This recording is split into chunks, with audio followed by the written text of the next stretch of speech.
તમને બે હાથ જોડીને અમે લોકો કહીએ છીએ કે તમે આ દારૂનો ધંધો બંધ કરી દો।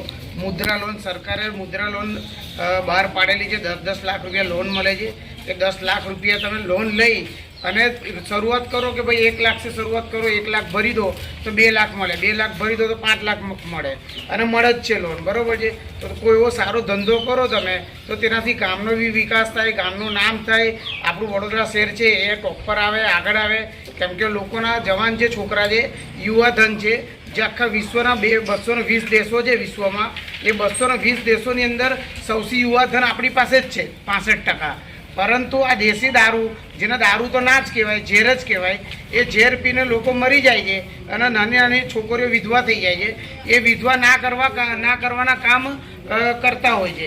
એટલે મહેરબાની કરીને અમારી જનઅર્પણની ટીમ, ભીમપુત્રની ટીમને સાથે જે સરપંચ છે અને જે સભ્ય છે તેમને સાથે રાખી અને તમને હાથ જોડીને એવું કહે છે કે તમે આ ધંધો 2 દિવસમાં બંધ કરી દો।